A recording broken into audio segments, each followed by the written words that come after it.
What are the 10 best family-friendly suburbs you can live in Sydney right now? This video is particularly useful for people who have kids or plan on raising kids. Number 1, Wahroonga. Wahroonga, it has the top schools in Sydney. This includes the Knox Grammar School and the exclusive K-12 girls' school, Abbotsleigh. It's actually got tons of childcare centres.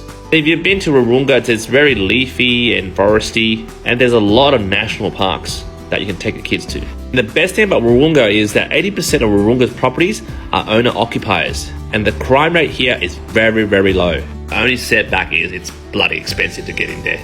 Number 2, Lane Cove. Lane Cove is at the heart of everything. It's like 10 minutes close to the CBD. It's got like more than 50 parks. I mean, the amount of parks are there outweighs everybody. And like Wahroonga, this has very nice schools, and also the crime rate is very low, and it's kind of expensive too.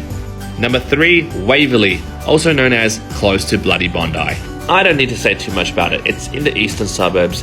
It's near the famous beach. You get it, and very expensive.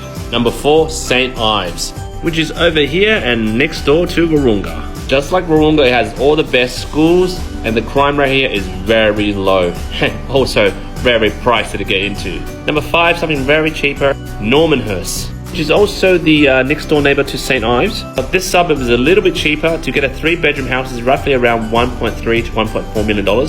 It's also worth it to know for those high-achieving parents with high-achieving kids, Normanhurst Boys Selective School is also in this area, and also the very reputable Catholic girls' school, Loreto Normanhurst. Number 6, Ashfield. Now, Ashfield is reasonably expensive, not as expensive as Newtown or Enmore, those, hipster kind of suburbs. But I feel it's really cramped in terms of that row of shops that they have, but they have a really nice dumpling shop over there.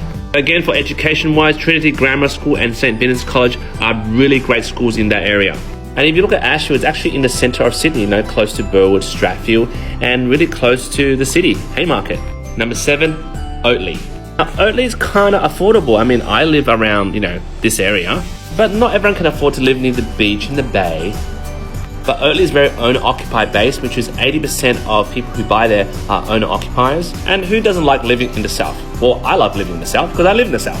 And guys, it's actually right next to Hurstville. And if you don't like living in the centre of that Asian buzziness, Oatley is a good choice. Number 8, Beecroft, which is over here and very expensively close to Cherrybrook. The houses here are very expensive. Number 9, something cheaper, Westmead, over here and next to Parramatta. It's next to a lot of hospitals like the Children's Hospital, and a 3-bedroom unit will be around $650. And number 10, Putney, over here, but it's very expensive. It's like the San Souci of Ryde. So what do you guys think? Let me know.